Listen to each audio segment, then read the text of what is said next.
Everyone, आप देख रहे हैं इंग्लिश विद द टॉपर और इस वीडियो में हम बात करने जा रहे हैं about quantitative research methodology, its types and advantages. फ़िलहाल हम बात कर रहे हैं, फ़िलहाल हम लेक्चर्स बना रहे हैं अबाउट द रिसर्च मेथडोलॉजी और सिंपली और जनरली द रिसर्च।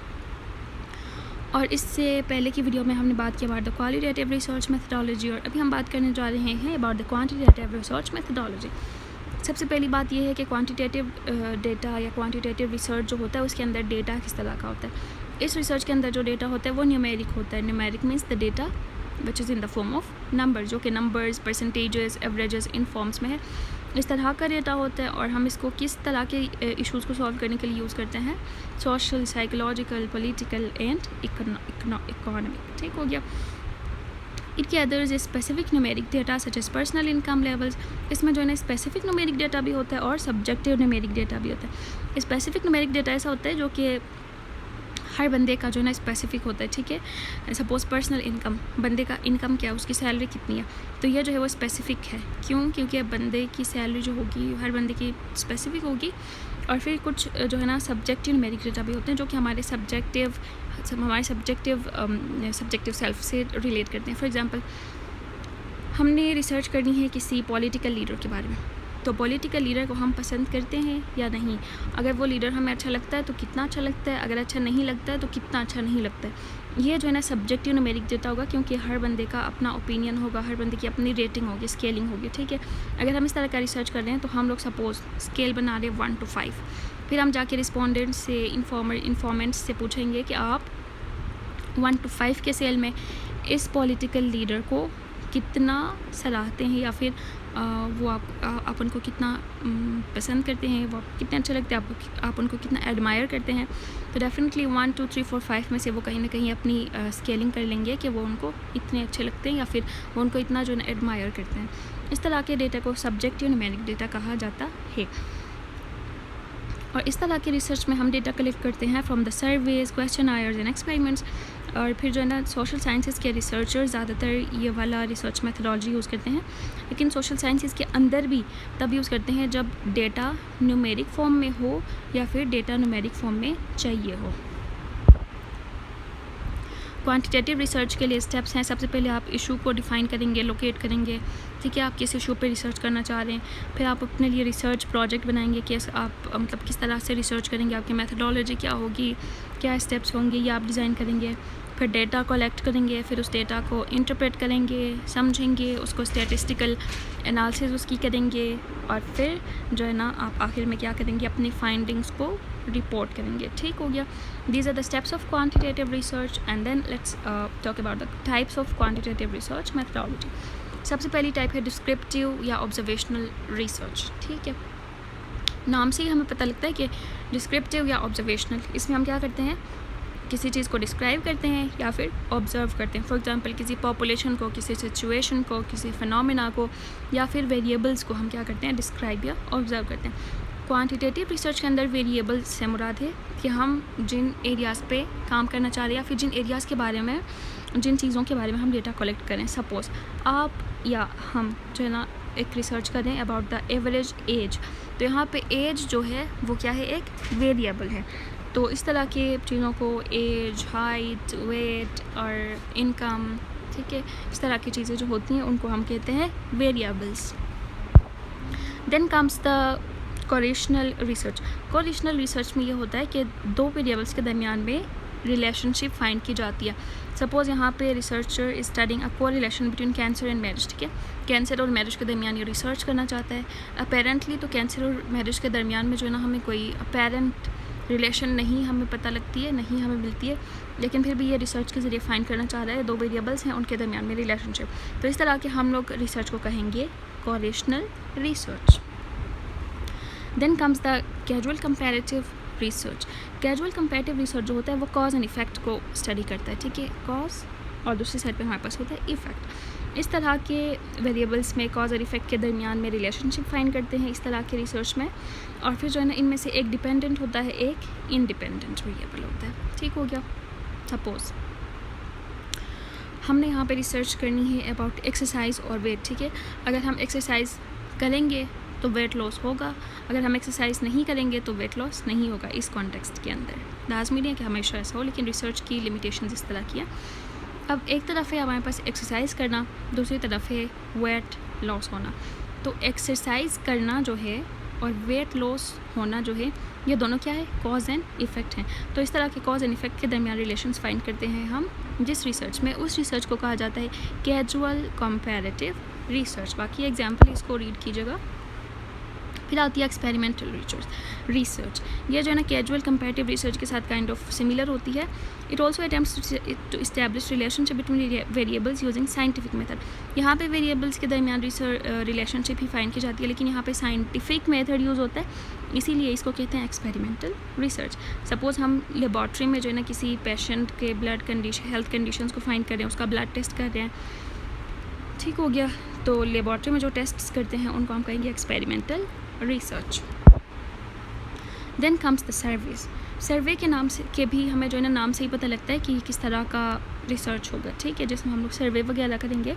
तो collection of data from a sample of participants using structured questioners. हम क्या करते हैं, स्ट्रक्चर्ड क्वेश्चनर्स बनाते हैं इस तरह के रिसर्च में। स्ट्रक्चर्ड क्वेश्चनर से मुराद है कि हमें जो इंटरव्यू दे रहा है उसको पता होता है कि हम उससे कौन सा क्वेश्चन पूछने वाले हैं, उसको पता होता है कि हम उससे किस टॉपिक के बारे में क्वेश्चन पूछेंगे। तो हम उनको जो है पहले इन्फॉर्म करते हैं, फिर हम लोग उनसे क्वेश्चंस करते हैं। तो इस तरह के क्वेश्चन आयर को कहा जाता है structured questionnaire. Gathering of information on attitudes, opinions, behaviours and demographics. Survey में ये सारी चीज़ें डिस्कस होती हैं, attitude, opinion, behaviour and demographics. इसकी इंपॉर्टेंस है कि structured questionnaires ensure consistency and comparability in data collection, ठीक है। स्ट्रक्चर्ड क्वेश्चनर की इंपॉर्टेंस या फिर उसके एडवांटेजेस ये हैं कि इससे कंसिस्टेंसी इंश्योर होती है। जब हम बंदे से इंटरव्यू ले रहे हैं, उसको पता है कि हम उससे किस बारे में बात करेंगे, तो उसमें जो ना कंसिस्टेंसी आती है और उसमें से हमें डेटा भी अच्छा मिलता है। और इस सर्वे की बेनिफिट्स ये हैं कि इसमें जो ना हम लार्ज सैम्पल को कवर कर सकते हैं, मतलब ये कि ज़्यादा लोगों से हम इंटरव्यू ले सकते हैं। Enables statistical analysis for drawing conclusion जब हम निकाल रहे हो तो तब हम क्या करते हैं, स्टैटिस्टिकल एनालिसिस करते हैं। तो इसकी एक एडवांटेज ये भी है कि स्टैटिस्टिकल एनालिसिस करेंगे, और हम स्टैटिस्टिकल एनालिसिस करेंगे तो हमारी जो कंक्लूजन है वो ज़्यादा न्यूमेरिक फॉर्म में होगी, और जो है ना क्वान्टिटेटिव फाइंडिंग्स जो हमारी होंगी वो ज़्यादा एक्यूरेट होंगी। इसकी भी एग्जांपल है कि how do you rate the effectiveness of the teaching method used in your course, ठीक है। सपोज़ हमें कोई कोर्स पढ़ा रहे हैं, तो उसमें जो ना इफ़ेक्टिवनेस उस कोर्स की इफ़ेक्टिवनेस कितनी है उसको हमने रेट करना है। एक्सीलेंट, गुड, एवरेज, पोर। ज़्यादातर ये किसी टीचर वगैरह को इवेलुएट करना हो, ऑनलाइन क्लासेस सिस्टम में ज़्यादातर इस तरह का होता है कि टीचर्स को जो ना हम इस तरह से इवेलुएट करते हैं, एक्सीलेंट, गुड, एवरेज, पोर।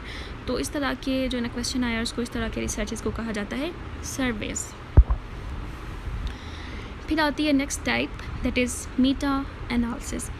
मेटा एनालिसिस किसे कहते हैं, statistically combining and analysing the results of multiple quantitative studies on a specific topic. Suppose कोई टॉपिक है, उस टॉपिक के बारे में बहुत सारे रिसर्चेस हुए हैं और उन सब रिसर्चेस का रिज़ल्ट है, तो इस रिसर्च में हम क्या करते हैं, उन सब रिसर्चेस के रिज़ल्ट्स को कंबाइन करके उन सब का मिला के एक रिज़ल्ट्स उन सब का मिला के जो है ना फाइंडिंग्स देते हैं, उन सब के मिला के रिज़ल्ट्स देते हैं। इस तरह के रिसर्च को कहा जाता है meta analysis. This method allows researchers to draw conclusion based on larger sample size, ठीक है।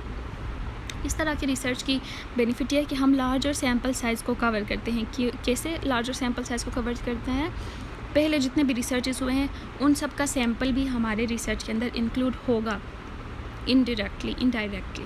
तो इस तरह से जो ना लार्जर सैम्पल साइज़ होता है, और फिर इसमें जो ना ज़्यादा कम्प्रिहेंसिव अंडरस्टैंडिंग होती है, क्योंकि हम लोग ऐसा करते हैं कि पहले से जो बात रिसर्च में शो हुई है, पहले से जिस बात पे रिसर्च हुए उसी के फाइंडिंग्स को हम एक और दफ़ा से जो है ना उसको रिसर्च के प्रोसेस से गुजारे, तो इसमें हमारा डेटा ज़्यादा एक्यूरेट होता है और जो है ना ज़्यादा अच्छा होता है। इसकी इंपॉर्टेंस क्या है, increases statistical power by combining larger sample sizes. Statistical power को इंक्रीज़ करती है, विच मीन्स एक्यूरेसी ज़्यादा होती है। Provides a more comprehensive understanding, research area का जो है ना एक ज़्यादा कॉम्प्रिहेंसिव अंडरस्टैंडिंग देती है, क्योंकि बहुत सारे रिसर्चेस का एक रिसर्च आ रहा है, तो उसमें जो है अंडरस्टैंडिंग ज़्यादा होती है। इसकी एग्जांपल्स हैं, आप लोगों को समझ आ गई होगी, तो इसको पॉज करके नोट कर दें, नहीं तो आगे बढ़ते हैं। Then comes the longitudinal studies. Longitudinal studies में हम क्या करते हैं, collecting data from the same participant over an extended period. Participant हमारे पास सेम है, लेकिन हम उसको जो है ना टाइम टू टाइम या फिर एक पीरियड के बाद हम जो है ना उससे डेटा कलेक्ट करते हैं। सपोज़ एक बंदा है, ठीक है, वो उसको हमने at the age of 10 observe किया, उससे डेटा लिया, फिर हमने 5 इयर्स बाद 15 साल में उससे डेटा लिया, उसको ऑब्ज़र्व किया, फिर हमने 20 साल में किया, फिर 25 साल में किया। तो इस तरह जो है ना पार्टिसिपेंट सेम रहता है, लेकिन हम लोग एक स्पेसिफिक इंटरवल ऑफ टाइम के बाद उससे डेटा उठाते हैं। तो इससे हमें क्या रिजल्ट्स मिलते हैं, किस चीज़ के बारे में पता लगता है, चेंजेस, ट्रेंड्स, पैटर्न्स, ठीक है, उस बंदे के अंदर क्या चेंजेस आ गई, क्या ट्रेंड्स आ गई, उस बंदे की थिंकिंग कैसे चेंज हो गई, उस बंदे के जो ना एक्सपीरियंस के बेस पे उसका बिहेवियर कैसे चेंज हो गया। तो इस तरह के चेंजेस, ट्रेंड्स और पैटर्न्स को स्टडी करने के लिए हम लॉन्गिट्यूडनल रिसर्च करते हैं। इसकी इम्पॉर्टेंस ये है कि इससे हमें चेंजेस और ट्रेंड्स का पता लगता है, ठीक है। Provides insights on effects of variables across different time points. Different time points में हमारे अंदर क्या चेंजिंग्स आई हैं वो हमें पता लगती हैं। सपोज़ हमारे एक्सपीरियंसेस का हम पे क्या इफ़ेक्ट हुआ, हमारी थिंकिंग का हम पे क्या इफ़ेक्ट हुआ, हमारी सोसाइटी का हम पे क्या इफ़ेक्ट हुआ। तो इस तरह के वेरिएबल्स की वजह से हमारे अंदर जो चेंजिंग आती है उसको स्टडी किया जाता है। और फिर जो है ना enables understanding of developmental trajectories and long term outcomes, ठीक है। लॉन्ग टर्म आउटकम्स और डेवलपमेंटल ट्रेजेक्ट्रीज यानी कि डेवलपमेंट किस तरह से हुई है, डेवलपमेंट के प्रोसेस के अंदर क्या क्या चेंजेस आई है, ये सारी हम स्टडी करते हैं लॉन्गिट्यूडनल स्टडीज़ के अंदर। इसकी एग्जांपल फिर cross sectional studies. Cross sectional studies में हम ये करते हैं कि टाइम एक ही है, लेकिन उसी सेम टाइम में हम लोग डिफरेंट लोगों से डेटा कलेक्ट करते हैं। सपोज़ हमने टाइम लिया हुआ है किसी कोई स्पेसिफिक डेट, ठीक है, सपोज़ 14 अगस्त या फिर 14 अगस्त नहीं लाजमी है, कोई भी डेट, ठीक है, हमने रख दी। रखने के बाद उस डेट के अंदर हम लोग उसी सेम टाइम पे डिफरेंट लोगों से डेटा कलेक्ट करते हैं। ये ज़्यादातर किस लिए यूज़ होता है, कैरेक्टरिस्टिक्स और स्टेट ऑफ बीइंग, लोगों की कैरेक्टरिस्टिक्स या स्टेट ऑफ बीइंग को फाइंड करने के लिए इस तरह का रिसर्च किया जाता है। Allows examination of prevalence and distribution of variables, ठीक है, वेरिएबल्स किस तरह से डिस्ट्रीब्यूट हो रहे हैं, सेम टाइम है तो उसमें डिफरेंट लोगों के अंदर डेटा के अंदर वेरिएबल्स, यानी कि सपोज़ हम लोग बात करते हैं अबाउट किसी बंदे की थिंकिंग, चलो किसी बंदे की सैलरी, ठीक है, हम लोग सेम पॉइंट लेते हैं, सैलरी भी नहीं, चलो हम ये करते हैं कि किसी बंदे के पास उस टाइम कितनी सेविंग्स हैं, ठीक है, कितने पैसे उसने सेविंग्स में रखे हुए, तो हम लोग सेम टाइम चूज़ करेंगे, उसी टाइम में हम लोग क्या करेंगे, डिफरेंट लोगों से डेटा उठाएंगे। तो फिर हमें पता लग जाएगा कि उसी सेम टाइम में जो है ना लोगों के अंदर वेरिएबल्स किस तरह से डिस्ट्रीब्यूट हुए हुए थे। फिर हमें पता लगेगा कि एक बंदे के पास कितनी सेविंग्स थी, दूसरे के पास कितनी थी, तीसरे के पास कितनी थी इन द सेम टाइम, ठीक हो गया। इस तरह के रिसर्च को हम कहेंगे क्रॉस सेक्शनल रिसर्च या क्रॉस सेक्शनल स्टडीज़। ये जो है ना हाइपोथेसिस बनाने के लिए या फिर एक्सप्लोरेटरी रिसर्च के लिए काम आता है। इसकी एग्जांपल है। फिर अब बात करते हैं क्वांटिटेटिव रिसर्च की एडवांटेजेस के, क्या फ़ायदे इसके हैं। सबसे पहला है collecting data is quick, data हम कलेक्ट करते हैं वो ईजिली हो जाता है। क्वालिटेटिव में हम बंदे के पास बैठेंगे, उससे बात करेंगे, उसके आइडियाज़ के बारे में, थॉट्स के बारे में डिटेल में बात करेंगे, तो डेटा कलेक्ट करना इतना ईजी या फिर इतना क्विक प्रोसीजर नहीं होता है। लेकिन क्वांटिटेटिव के अंदर हम क्या करते हैं, डेटा ईजिली और क्विकली उठा सकते हैं। मल्टीपल चॉइस क्वेश्चनर्स हमने बना लिए, टिक वाले जो क्वेश्चंस होते हैं वो हमने बना लिए, तो डेटा को कलेक्ट करना ईजी हो जाता है। और फिर हम लोग क्योंकि डेटा कलेक्ट करना ईजी हो जाता है और क्विक हो जाता है, इसीलिए बहुत सारा डेटा हम लोग जो है ना किसी टाइम के अंदर कलेक्ट कर सकते हैं। लेकिन अगर हम उसी टाइम में क्वालिटेटिव डेटा करेंगे कलेक्ट, तो वो हमें कम मिलेगा क्योंकि वो डिटेल्ड होता है। लेकिन क्वांटिटेटिव रिसर्च का डेटा डिटेल्ड नहीं होता है, तो हम लोग एक तो ये कि जल्दी भी डेटा कलेक्ट कर सकते हैं, और दूसरा ये कि ज़्यादा डेटा भी कलेक्ट कर सकते हैं। कैन बी डन रिमोटली, ठीक है, ये जो है ना हम लोग रिमोटली अपने ही एरिया में कर सकते हैं। सपोज़ हम लोग ऑनलाइन सर्विस भी करा सकते हैं। ऑनलाइन हमने गूगल पे फॉर्म बनाया, ठीक है, उसको हम लोगों ने सोशल मीडिया प्लेटफॉर्म्स पे उसको पोस्ट किया, फिर वहाँ से हमारे पास आंसर्स या फिर रिस्पोंडेंट्स के रिस्पॉन्सेज हमें मिल गए। तो इस तरह हम इसको रिमोटली भी कर सकते हैं और जो है ना वेरियस सोर्सेज, इसमें हम लोग डिफरेंट सोर्सेज से डेटा ले सकते हैं, ये भी इसका एक एडवांटेज है। हम लोग वेबसाइट से ले सकते हैं, सोशल मीडिया से ले सकते हैं, पब्लिक इंटरव्यू से ले सकते हैं, या किसी बंदे के पास जाके ले सकते हैं। तो इसमें जो ना सोर्सेज बहुत ज़्यादा होते हैं और इसमें हमारा आंसर टू द पॉइंट होता है, ठीक है। जो क्वेश्चन पूछेंगे उसका एग्जैक्ट आंसर मिलेगा, क्योंकि यहाँ पे क्लोज एंडेड क्वेश्चंस होते हैं। लेकिन क्वालिटेटिव में ये होता है कि आंसर हमें टू द पॉइंट नहीं मिलता है। रिस्पोंडेंट जो है ना बात को इधर से उधर फेर के, उधर से इधर फेर के लंबी चौड़ी बात भी बता सकता है, लेकिन यहाँ पे हमारे पास to the point exact answer मिलता है। और फिर जो है ना एनोनिमस डेटा होता है। एनोनिमस डेटा में ये होता है कि जो बंदा है, जो हमारा रिस्पोंडेंट है, वो पर्सनल इन्फॉर्मेशन मतलब हमेशा उसकी पर्सनल इन्फॉर्मेशन रिक्वायर्ड नहीं होती है। तो वो जो है ना सर्वे के अंदर उसकी काइंड ऑफ एक सेंस ऑफ सिक्योरिटी पैदा होती है कि अगर हम उससे ज़्यादा पर्सनल इन्फॉर्मेशन नहीं पूछेंगे तो वो इजीली और जो है ना सिक्योर तरीके से अपना सर्वे कंप्लीट कर सकता है। That's all about the quantitative research methodology and its types. Thank you.